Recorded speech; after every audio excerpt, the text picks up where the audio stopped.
David, if you could, explain why was there a mattress in the tunnels and what is this stain? A lot of folks are wondering, is this stain feces? No, it's not feces. What is Stain it? is blood. No, it's not feces. What is Stain it? is blood. No, it's not feces. What is Stain it? is blood. The discovery of a secret tunnel eventually led to a massive brawl inside a 100-year-old synagogue in Brooklyn, New York. Known as 770, the synagogue serves one of the largest groups of Hasidic Jews in the world. Now, luckily, no injuries were reported from this brawl, believe it or not. But what the hell sparked it? What is behind the brawl in the first place? What got people so fired up?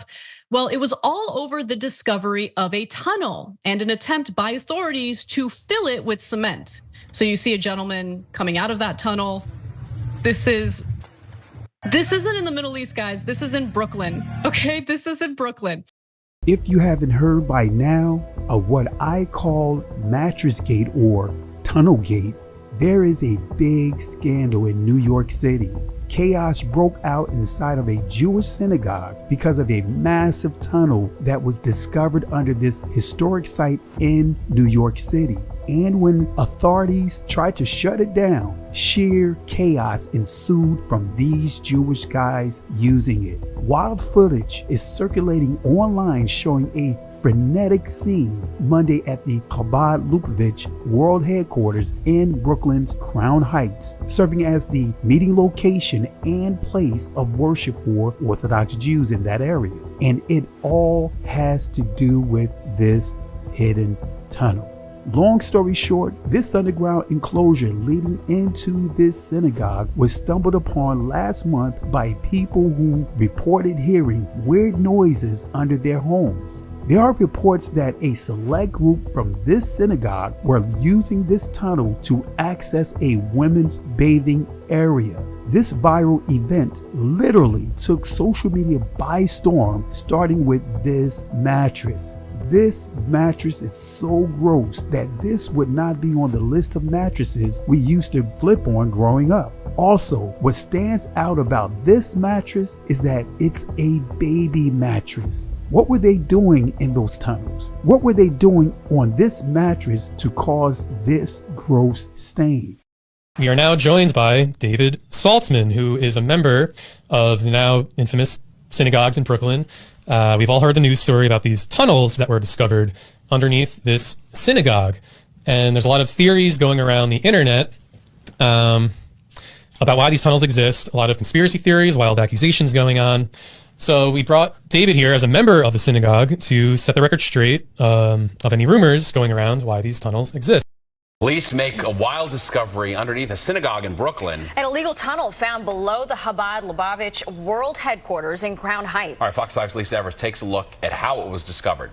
9 men are facing charges this afternoon after police say they dug a secret tunnel into the sanctuary of the Chabad Lubavitch headquarters in Brooklyn. The men described by police as extremist students are accused of digging the tunnel so that they would be able to have access to the sanctuary after hours. And when a cement truck was brought in to fill that tunnel, the men stood in the tunnel, refusing to leave.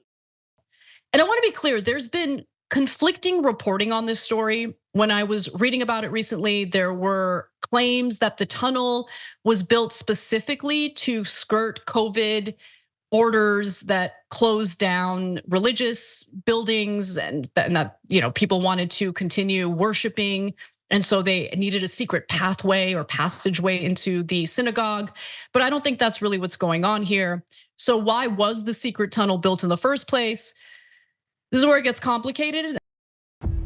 I am not buying what some of these news articles are saying in terms of why this tunnel was built. One of the supposed reasons given is that these guys were concerned about COVID, and so they decided to take it upon themselves to build an extension to this synagogue, an underground tunnel to be exact. They were supposedly so concerned with their health that they built a filthy tunnel in New York City.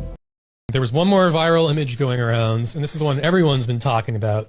Is this, Dirk just pulled up on screen, stained mattress that was pulled out of the tunnel being carried by members of the synagogue. So there's a lot of crazy conspiracy theories. I don't want to go down any tasteless rabbit holes. But David, if you could explain, why was there a mattress in the tunnels and what is the stain? A lot of folks are wondering, is this stain feces? No, it's not feces. What is it? It's blood, and basically we did rituals. I said that before. There were some rituals that we do in the tunnels, and sometimes the rituals might involve someone who recently died, and we'll bring him down there, and we're trying to do a ritual to bring back the Messiah, which is a Schneerson, if you heard about him on the news. So he died many years ago.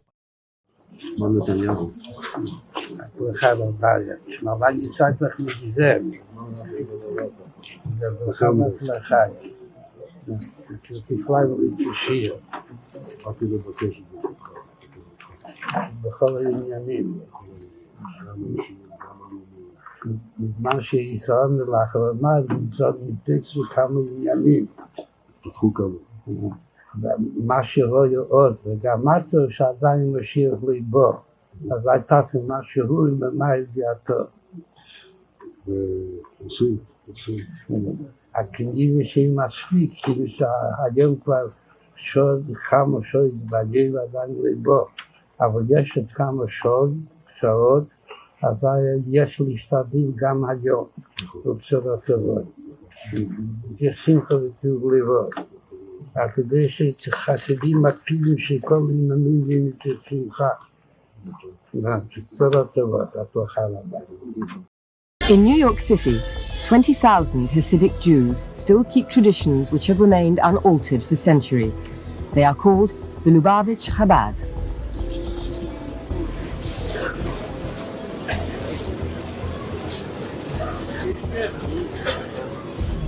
The Lubavitch believe that they have the answer to the question, what is a Jew? Or more precisely, what does God expect of a Jew? God expects that a Jew should be someone who sticks rigidly to orthodox practices and to a fundamentalist reading of the Jewish Bible, the Torah.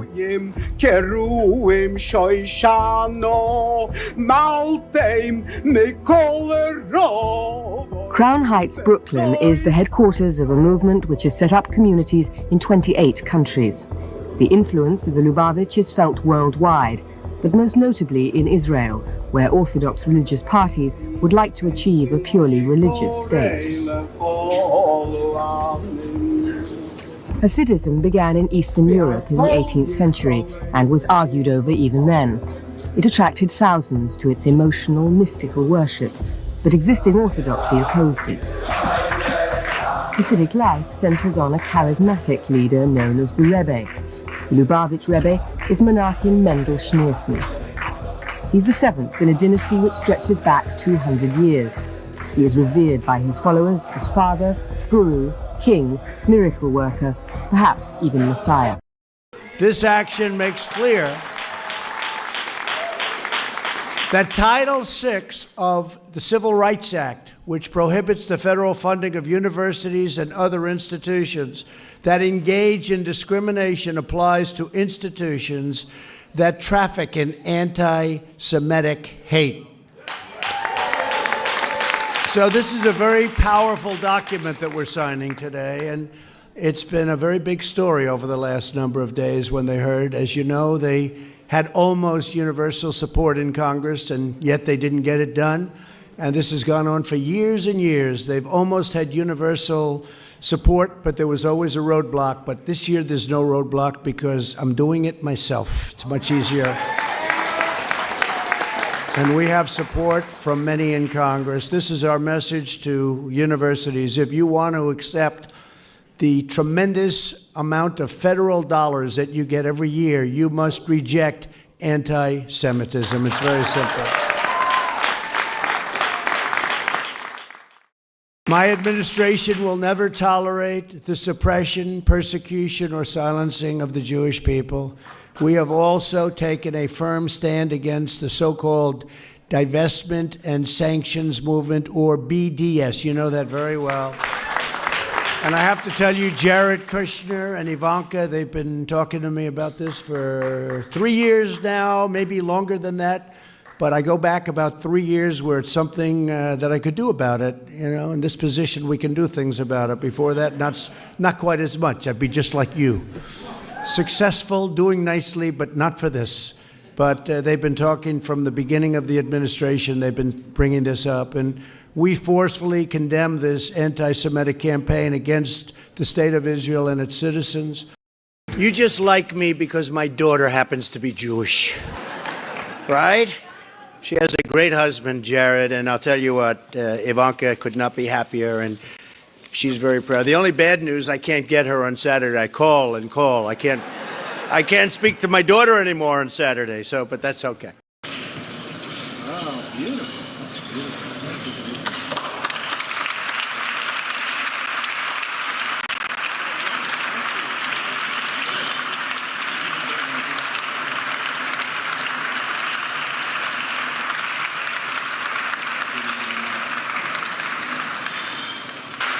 I want to thank my Jewish daughter. I have a Jewish daughter. This wasn't in the plan, but I'm very glad it happened.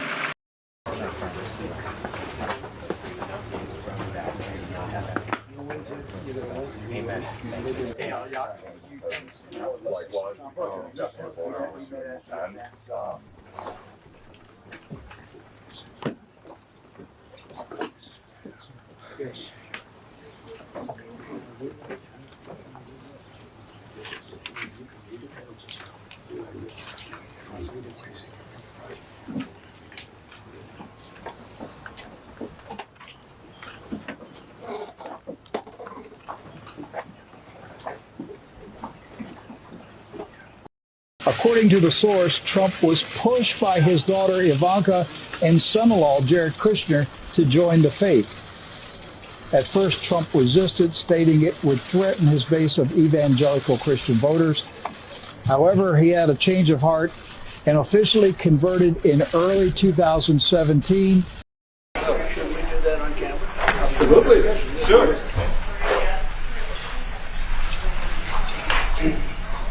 So to let you know, this is the birth certificate of Donald Trump's grandfather, born in 1869, close to Bad Dürkheim. Right? Yeah. That's called and serious. his Christian name was Friedrich. Right? That's serious German. Serious German. That's serious German. Bad Dürkheim is serious German. But I want to thank you very much for, first of all, I want to thank you for that. That's my pleasure. Thank you very much. Thank you again. Fantastic. We'll put it up in a place of honor. Yeah. Maybe we can, let's see, to put it up there someplace. It's an honor to have you. As you know, the Chancellor just won a great election, very, very strong election. Very respected man. I can tell you, we've been on the phone many times talking about some of the problems of the world outside of Germany. And it's very sad what's going on. We both feel that way. What's going on with Russia, Ukraine, and other things we talk about, but Russia, Ukraine in particular. I'd like to see it end, and maybe it'll end, but we get some news, there'll be some fighting. Something happened a couple of days ago, and now they do a return, and here it goes. It's not good. He's unhappy about it, I'm unhappy about it, but I think eventually we're going to be successful in stopping the bloodshed. It's pure bloodshed. 5,000-6,000 young soldiers a week are being killed. You know that those numbers we know the numbers. They're staggering. They're staggering numbers. But Chancellor, I just want to congratulate you, and I want to welcome you to the Oval Office. Thank you. It's an Oval Office that's in very good shape. We like fixing things up and having them tippy-top like they have in Germany. They do that in Germany very much, and we do it here. We're having a very good run. I also had a great election, great win, won everything. Won the popular vote, all 7 swing states, which is a big deal. It's pretty unusual to do that. And we have a great mandate from the people, and part of our mandate is we're going to have a great relationship with your country. And sometimes the rituals might involve someone who recently died, and we'll bring them down there. And we're trying to do a ritual to bring back the Messiah, which is a Schneerson, if you heard about him on the news. So he died many years ago, but we have rituals that we believe we can bring him back. And so how do these rituals work? Was that work? the main guy who was sort of instructing on the tunnels? Well, that was a long time. He's like the head. He's the head rabbi, and he's the guy that we look for direction. Right, and the news was saying that he is potentially not passed on. Right, that's right. So we don't know that, so we try to do rituals to try to bring him back. Correct, exactly. So how do these, can you explain the rituals and why does it involve a mattress? I don't want to go into the details of the rituals, but basically we don't put the body on the floor, we put the body on the mattress, and sometimes we might make an incision somewhere on the body and a little bit of blood will come out. But I don't want to go into the details. Yeah, that's fair. Well, you mentioned when we talked on the phone that you brought a book with you. Yes. Is this?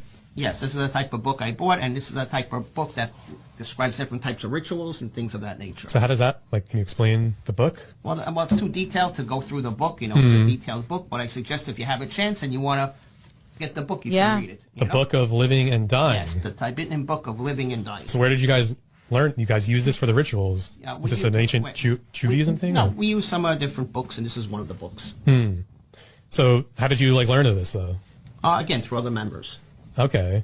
And you don't want to get into the ritual at all? Like, so you're laying someone, who are these bodies that you're putting on the mattress? These are basically members of the synagogue who recently passed away. Oh. So they're dead. Right, they're already dead. Oh. And You missed that part, Tony? I didn't know if there were people sacrificing their lives or something. No, they're not sacrificing their lives. They die of natural causes or whatever. Oh. And before you bury them in a cemetery, you basically bring them down. Into the tunnel? For a ritual. That's it. It's more like it's not something spoken about, okay? But you can understand. Just like other religions or something, when someone dies, they might keep the body in a house. Yeah, you can do that. Yeah, same idea. So it would be no different than some other religion keeping a dead body in a house for a couple of days. They all have different rituals. Well, yeah. So the incision you mentioned, can you describe what's the purpose of that? Well, like I just said before, it's just a ritual, and the incision is just part of the ritual, and hoping to bring back the Messiah. You see, here's I brought some notes, and if you want to really go through it, so that's the book we use. That's the book to bring people from the afterlife. Okay, so if you believe in that, I don't know if you believe in the afterlife. Yeah. Oh, you do? Okay, so if you believe in the afterlife, then fine. Then you believe that many years ago in Egypt there was a method to bring people back from the afterlife, and we're using that type of method. Okay, and the thing is, like, the ritual itself, is basically what we believe in is to bring that individual back. And we might read some verses from the book. You know, I'm speaking to you in general. Right. Okay? Yeah. Absolutely. I'm not giving it to you exactly, but those are some of the notes I have. You know, we said every person that dies in a ritual, we try to bring him back, the Messiah. Okay. We know the body is soulless. We know it's, and so you once they die, yeah. Right. Do you shroud the body? Do we shroud the body, like cover them up? Yeah. We'll cover them up, bringing them yes, but won't be covered up entirely. Fully. Oh, Correct. Exactly.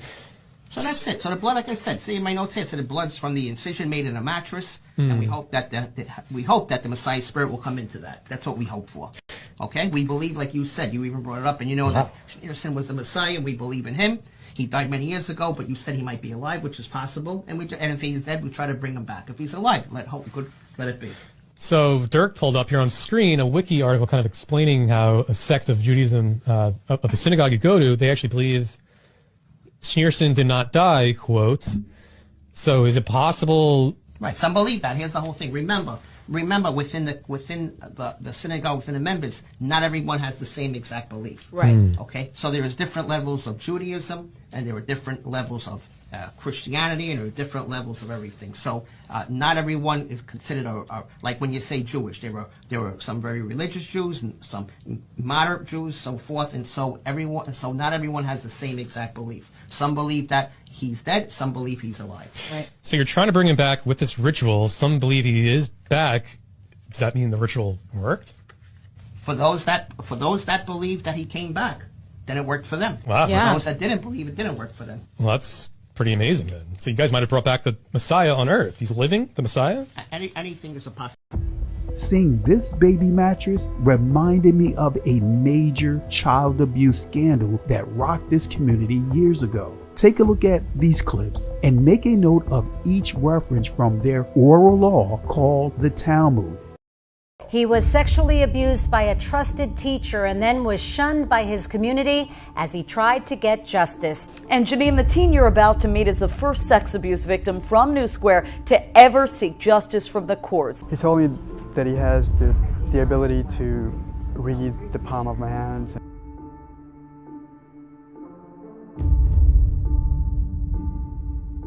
Yossi's life coach started to read other parts of his body. That ritualistic abuse, Yossi says, dragged on 3 times a week for 4 agonizing months, each time Taubenfeld ordering him to stay silent.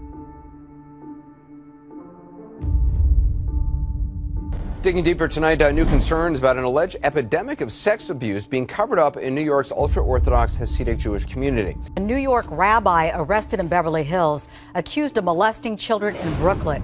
Menachem Tewel, who also goes by the name Mendel Tevel, is a rabbi. During the last year, he's worked here at this Jewish center, JEM, in Beverly Hills, doing outreach work with children and teenagers. And Tuesday, he was arrested here on a warrant from New York, accusing him of 2 counts of criminal sexual acts and 1 count of sexual abuse. I was 7 times a victim of molestation, 7 separate molesters. In a unanimous decision, New York City's Department of Health agreed parents must first give their written consent before allowing Moyles to perform a controversial part of the Jewish circumcision ritual. We have clearly identified that one specific procedure that's performed as part of some circumcisions, what we're calling direct oral suction, can be transmitting infections to infants. The new regulations, the first in the country, come after health officials identified 11 babies who contracted herpes from the oral part of the circumcision. 2 of them died. The Centers for Disease Control has stated the procedure is not safe. Not only is it a safe method, it's the safest method. Rabbi William Handler calls this a direct attack on the ultra-Orthodox Jewish community and its customs, and says government is overstepping its bounds. Cantor Philip Sherman says he's performed more than 20,000 circumcisions, 6 just today. He says this is not about Jewish tradition, but rather everyone's well-being. Now, today, we know that germs can be transferred, diseases can be transferred from the baby to the moil and from the moil to the baby. So therefore, you can continue this custom by using a sterile tube, a gauze pad, and the rest of the bris is fine. Health officials say it is going to be very difficult to enforce these regulations. They say that's because they really can't monitor moils as they perform circumcisions. They say it is first going to take a complaint from someone before they can take any action. For centuries, when a Jewish baby boy is born, the ancient ritual of circumcision is performed. But in some ultra-Orthodox communities, religious leaders, known as moyles, also engage in something controversial during the bris. In a practice known as Metzitze Bepeh, or just MBP, the moil actually uses his mouth to suck the blood from the infant's penis after he cuts off the foreskin.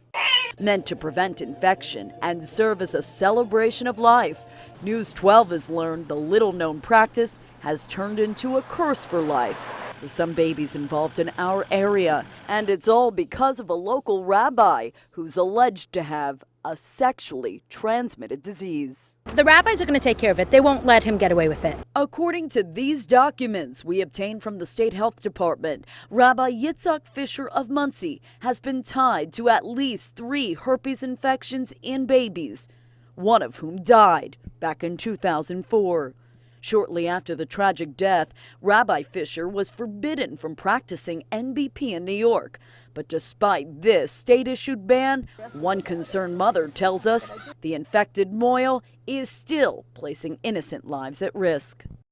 What activities did they plan on carrying out in this secret tunnel? What secret rituals were performed in this tunnel? I want you to watch and listen to this clip from an episode titled Mexican Cult Murders, broadcasted May 1st, 1989 on The Oprah Winfrey Show. As a child, my next guest was used also in worshiping the devil, participated in human sacrifice rituals and cannibalism. She says her family has been involved in rituals for generations. She is currently in extensive therapy, suffers from multiple personality disorder, meaning she's blocked out many of the terrifying and painful memories of her childhood. Meet Rachel, who is also in disguise to protect her identity. My next guest treats ritually abused children in her therapist practice. She feels that the problem is much more widespread than any of us can imagine, says there's no doubt in her mind that the children and adults that she treats are telling the truth. Tina Grossman, we're glad to have all of you join us here on the show. You come from generations of ritualistic abuse? Yes, my family has an extensive family tree, and they keep track of who's been involved and who hasn't been involved. And it's gone back to like 1700. And so you were right. abused. I was born into a family that believes in this. And does everyone else think it's a nice Jewish family? From the outside, you appear to be a nice Jewish girl. Definitely. And you all are worshiping the devil inside the home? Right. There's other Jewish families across the country. It's not just my own family. Really? And so who knows about it? Lots of people now. I talked to a police detective in the Chicago area, and several of my friends know, and I've spoke publicly before. And so when you were brought up in this kind of evilness, did you just think it was normal? I blocked out a lot of the memories I had because of my multiple personality disorder. But yes, I mean, it's like if you grow up with something, you think it's normal. Mm-hmm. I always thought. So what kinds of things? You don't have to give us the gory details, but what kinds of things went on in the family? Well, there would be rituals in which babies would be sacrificed, and you would have to, you know. Whose babies? There were people who bred babies in our family. No one would know about it. A lot of people were overweight, so you couldn't tell if they were pregnant or not, or they would supposedly go away for a while and then come back. Now, you were telling us earlier that the practice with the Kilroy death was a religion called Palamayombe, which not all people who practice Palamayombe obviously sacrifice. I think what we're looking at is a worship of evil here. Right. Taking normal or standard religions and converting them to the worship of evil. Right. And I just want to emphasize that you don't have to be Caribbean to do it. No. Yes. The other thing I want to point out, not all Jewish people sacrifice babies. I mean, that's not a very typical thing. I just want to point that out. This is the first time I heard of any Jewish people sacrificing babies. So I live in Brooklyn about 30 years. I'm a member of the Chabad Synagogue, which is in Crown Heights, Brooklyn. I've been a member there for 20 years. And I just wanted to come on a show to basically set the record straight. There's a lot of rumors. The tunnels, they existed. One of the reasons they exist is because it's more like a spy system. What I mean by spy system is if we dig the tunnels deep enough and going underneath many different buildings, then when we go into tunnels, we're able to basically listen more carefully to what neighbors are saying. And as we can listen, we're actually doing the city of New York a favor by having these tunnels, because as we can listen for criminal activities that could be going on, and so any type of wrong activities, and we can let the city know if we hear something that is dangerous. We can let the NYPD know, and they can do what they have to do afterwards. Yeah, like if there are any terrorists around, you listen for them to make sure. Yeah, right. So you're actually keeping our city safe. Yeah. Yes. Well, thank you for your service. You're welcome. So, in these spy tunnels, what kind of buildings are you listening to? So when basically listening to the neighbors' buildings, because these tunnels go out to the different neighbors, and there's a whole bunch of buildings nearby, and we're just listening to what neighbors are saying, and the tunnels give us good access and good hearing, and we can hear everything neighbors are saying. They don't realize it, so they're speaking freely. Yeah, that's smart. And so it sounds like David and the crew are actually helping you out. You walk the streets. You're a lady of the night. Yeah. No. So that's actually nice. You're much safer now, I guess, thanks to these tunnels. And David, you could have saved your life. We don't even know it yet. That's right. Reasons or anything else? Another reason is it's called GCT. Do you know what that is? GCT? Yeah. No. It's called Goy Conversion Therapy. It's what? Goy Conversion Therapy. Goy Conversion Therapy? What is that? So that's basically in the tunnels when we basically speak verses from the Torah and different biblical verses.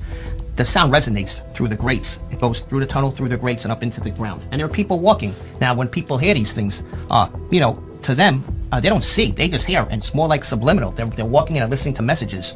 These messages, you can call it subliminal advertising, and it's basically multiple reasons. One, it tries to convert non-religious Jews to be more religious. Try to convert non-Jews to convert maybe to Judaism, or to make them think that we, the Jews, are the chosen people. Yeah, yeah. Well, that is an important message we want to get out to our audience, that the Jews are the chosen people. So the way this works, I mean, this is interesting to me. You said it's GCT, Goy conversion therapy. Yes. So you're speaking through the sewers, you said subliminally? Yeah, well, as we read, the messages go through the grates, Hmm. and they go into the air, and anybody walking by will hear these sounds, but they don't see anything. They're only listening to them. Yeah. So it's kind of going to their subconscious, you said? Right, subliminal, going through their subconscious. So this is intentional, or do you guys ever, like, how did you guys come to create this method? A few members got together and discussed it and decided that there would be one way of getting messages across without having to actually have someone stand in front of you. The tunnels exist still. So what you might have heard on the news is that they filled it, but they didn't fill all of the tunnels. They probably just filled certain pieces of the tunnel, because the tunnels are extensive. It's an extensive system. Really? So they might have just filled pieces of it. Yeah. Okay. How extensive are they? They run through, I would say, not just on our street, but they run across the street, underneath the street, and they run into other streets. And so I wouldn't say they're not miles long, but they run in different directions and a few hundred feet long. Mm-hmm. Yeah, wow, that's pretty amazing. It sounds like they're bigger than we initially thought. Initial reports were kind of like that it was only like 60 feet or so, but it sounds like Yeah, it's the news said 60 feet long by 8 wide by 5 tall. So it sounds like maybe the cops that broke in didn't even see the whole depth of how deep it really goes. Right, they probably didn't. They didn't see the entire depth, and the same thing with the news. They don't see everything. Hmm. It's just sometimes the news people aren't even in the tunnel. They're taking information from someone else, from a third party. So that's why you can't always believe in the news and what you're reading, because it's not always accurate. Hmm. I mean, you'll find tunnels in upstate New York. You'll find tunnels in Florida, in Boca Raton, Florida. You'll find some tunnels in Miami. So you'll find tunnels in a number of different areas throughout the U.S. So this isn't even like an anomaly in New York. You guys are doing this in everywhere you guys go. Yeah, you'll find them in different Jewish communities throughout the U.S. That's pretty cool. Yeah. I mean, it's something interesting. I think it's interesting. I mean, do these tunnels connect in between cities, or is that something you really can't? No, they're just really independent. Oh, okay. They're independent. Okay. They don't connect from city to city. And what is the community like now after all of this has broken loose and all the media? How are you able to now go in and do your worship or whatever it is you need to do there with all of this disruption? I mean, right now it's disruptive, so it's a little bit hard. But as soon as things calm down and it's out of the news, it'll be back to normal. Yeah. Okay. Yeah, it must have disrupted kind of your flow with the tunnels, all this drama. Yeah, all those police officers. But now it did. That was scary. But like anything, like the news. Things are in the news for a couple of days, and then after that, you don't hear from it. Yeah. Dirk, so we actually have a video of footage taken from one of the police officers, as we just mentioned, who went into the tunnels. So Dirk's pulling up on screen here. So this is actually footage taken from one of the police officers that recently broke into the synagogue tunnel system. And let's see, and David could show us around, I guess. Well, okay, so let me hear you, what you're looking at. Yeah, pause it a second. Okay. Dirk, yeah, so what was... I mean, if you go through, if you see the video itself, you can see, I mean, right here you have just a room you can keep storage, you can keep there's food in a box if you see. Maybe that's something of what we ate down there and we left the food there. So you can see when going down there to eat something, and then when we're done, we'll just leave it in a box. So you get the general idea. Yeah, that's kind of nice. All right. Papers and so forth. Yeah, I mean, it looks kind of cool, actually. So let's continue playing here. So now we're walking through. Yeah, if you see anything you want us to stop on that's notable. Right, so that's it. So then he's going down deeper underground. Okay, and you'll find different spots. You'll see different... Pause it here, actually. Right, so I mean, what you can see here is you can see, like, it looks like further down, like, digging, like he was going to... I mean, not saying we did, but thinking of possibly putting some type of pool or something down there, some water down there, and you can see it gets deeper. Okay, but it was filled in for some reason, so we didn't go through that. Yeah, a pool would have been fun. Like a nighttime pool. Like, every time I went into a pool at night, it was always the best. So like a pool in a tunnel would actually be really kind of atmospheric and romantic. Kind of. It's a cool vibe. And is that the word that you would... Do you use the word tunnel? Is there a special name for it? Well, I mean that's what the media uses, but you know. Yeah, you have your own. Right, we have our own. But I mean, other than that, that's what I mean, from definition of what you know, that's what a tunnel would look like. Right, an underground system. Yeah, but is this more of like a sacred, holy spot for you guys? Right. Or? So that's right, more to that. Right, correct. Okay. Exactly. So it's not really just like a tunnel to you guys. This is like a holy spot. Right. Correct. It's more for us, more holy, but people wouldn't understand it. That most people understand the word tunnel. True. They would understand that. Like you would understand tunnel. You wouldn't understand if I went through details. It'd go beyond what you know. So it's easy just to say tunnels. Right. All right. Yeah. Let's keep playing through this. Let's see if there's anything else notable here. Looks like they have like clothes on a... Pause it here. So you see clothes put down there. I mean, it depends on what's going on and what the situation is. Maybe changing of clothes for certain rituals and so forth, and you're just leaving the clothes down. Are there bathrooms down there? Well, if you look before, if you look before the video started, there was some bathrooms. Oh, okay. Yeah, I think I actually did see stalls, bathroom stalls. All right, let's keep playing through. And so is the tunnel area just as sacred as what upstairs is? Well, there's parts of the tunnel area that are sacred for rituals and so forth, yes. Interesting. All right, let's continue through. Let's pause it here. All right, yeah. Like what's actually it's a little blurry. I can't really see myself what Yeah, it's hard to tell. Right. I mean, if you're looking, I mean, that looks like a baby chair or something. Yeah. Over there. So I mean, like I said before, sometimes we'll bring children down if they're crying and you know, we don't want the child to interrupt the services, so we bring them down there. So where would you guys kind of eat? You mentioned like a spa too. Where would that usually take place? Is that in this video or no? I mean, you could eat wherever you want to eat. It's not that it's a certain particular area, but wherever you feel like congregating and eating, you can. Is it for men and women? Mainly the men are separate. The men are all in the tunnels. There's no women down there. All right, let's continue here. Looks like office chairs. I guess you guys do business under here. Right, so you can see just by looking at the videos, there's different things. You know, this is over years, so understand these are things that are left there over years. And what is it? Pause it here. What is this? Well, okay, if you can see that, it looks like further down. So if you want to go further down into the tunnel system, it can go further down. So that's kind of where you guys would do the spy system you mentioned, where you would spy on kind of local apartments and businesses. Go through there and go down, and then we had a ladder, that rope ladder, go down and go through that. So it's hard to see. The video doesn't portray it. Yeah, it doesn't really continue further beyond this point. That's cool. So that's where you would spy and do the GCT too. Correct, exactly, that we mentioned before. Very cool. Conversion fit. So. And was there a specific, right, because this all happened because somebody heard, like, the reason the police showed up is because somebody called and had a complaint. Right, that's all. But was there something specific going on that might have caused more? Was there an event going on? Was there something? Yeah, see, that guy knows. Yeah. Kalab Finkelstein. Well, we're gonna pull this up actually in a second. Right, so I know that guy. Were you guys doing something out of the ordinary than you would normally do? No. Yeah. All right, that's true. All right, yeah, because that baby chair in this image is really what's been going around, and people are speculating why that was there. So you. Like I said, sometimes we bring a baby down to crying. We put him in a chair. Yeah. He stops crying. That's one reason. You know, or sometimes just to watch the baby. Whatever. Someone gives us said, "Can you watch this baby for a half hour?" Okay, fine. So that's kind of actually the sweet thing you guys are doing. That's fine. Yeah. And we've all been there. I've been into funerals and weddings and stuff where there's a crying baby. Everyone can relate. That is incredibly annoying. Yes, it is correct. So if I could bring a baby into a tunnel at any moment, I would. That's so. I mean, everything you're clearing up here are things I agree with, and I think everyone can relate to and agree with as well. Yes. So all establishments should have tunnels. Like restaurants should have tunnels. Yeah. But they do. Funeral. Not every one. But like what, Jewish deli? There are Long Island Jew tunnels that we don't even know about. These are in Brooklyn, and there is a big population of Judaism in Long Island as well. I'm sure there are a lot of tunnels that people don't know about. Yeah. A lot of different type of tunnels.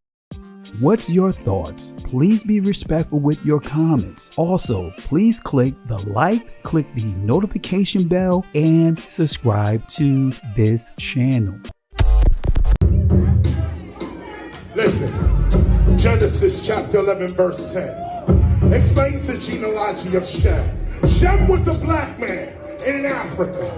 If you repeat this back, Genesis 14 verse 13, Abraham steps on the scene. Being a descendant of Shem, which is a fact, means Abraham too was black. Abraham, born in the city of a black man, called Nimrod, grandson of Ham. Ham had 4 sons. One was named Canaan. Here, let me do some explaining. Abraham,